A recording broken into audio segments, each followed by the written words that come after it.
Okay, so our topic is the Paris attacks that happened last Friday. So around 9:20 p.m. on Friday, there were 6 locations that got hit by attacks in Paris, and then they began around 9:20, and they killed around 129 people, left like 350 people wounded, and almost like 100 in critical condition. So the first casualty was a person standing near a suicide bomber outside the Stade de France. There was a soccer game going on there around their national soccer stadium, and you could hear like the multiple explosions going on from inside the stadium. And when that happened, French officials like started to get more security because the president was there, the French president was there, and that's what they think like dissuaded the rest of the attackers from coming in, because they like increased the security as they heard the bombings from outside going on.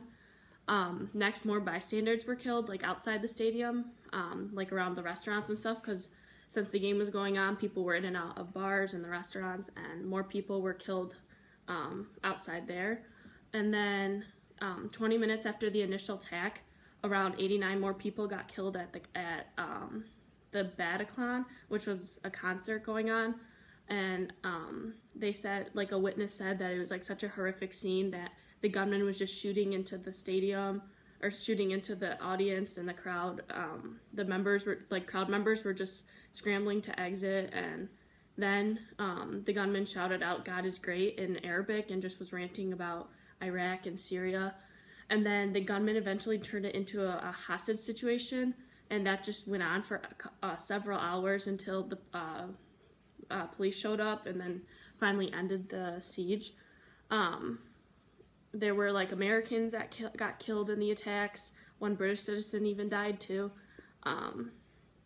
So the investigators believe that the attackers were organized into 3 separate teams. They say that 7 of the attackers died in Friday night. Most of them were from the suicide bombs that they were wearing themselves.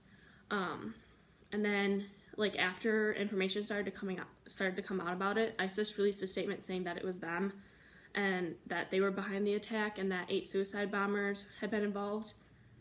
The attacks on Paris and other places around the world directly relate to our government class, and specifically the last 2 chapters that we've been talking about on public opinion and the media.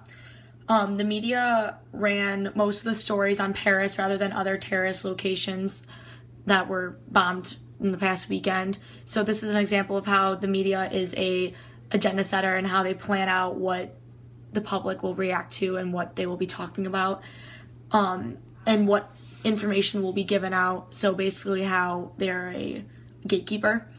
The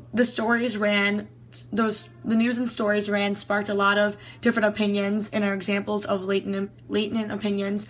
So basically opinions formed on the spot or what they heard rather than getting all the information in.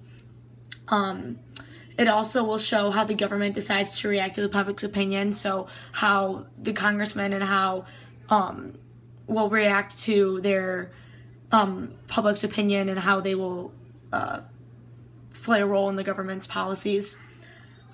Many people's opinions changed from staying out of war to retaliating and bombing ISIS. This is an example of how events will change the public's opinion. The attacks will affect how America and other countries deal with ISIS and how the countries will come together to deal with the problem. Other governments, such as France and Russia, are already ready to fight, and France has already announced they've already declared war on ISIS and terrorism. So this is going to be a key component on how the next presidential election will be affected, because the way that the candidates handle the opinions on ISIS and other terrorist groups will affect how people vote and change who's going to be in office for the next 4 years. The media and the public's opinion will play a key role in how our Congress and next president and how Obama will handle terrorism. So the attacks on Paris and other locations throughout the past week will have a direct relation to our class.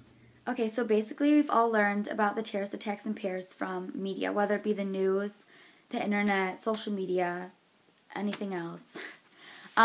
These attacks have caused confusion and fear throughout the world, and people seem to have made their own opinions on how the government should react to the attacks, whether to stay out of the war against ISIS or to put a halt to their attacks, and also the actions that the government should take to stop them if they're going to.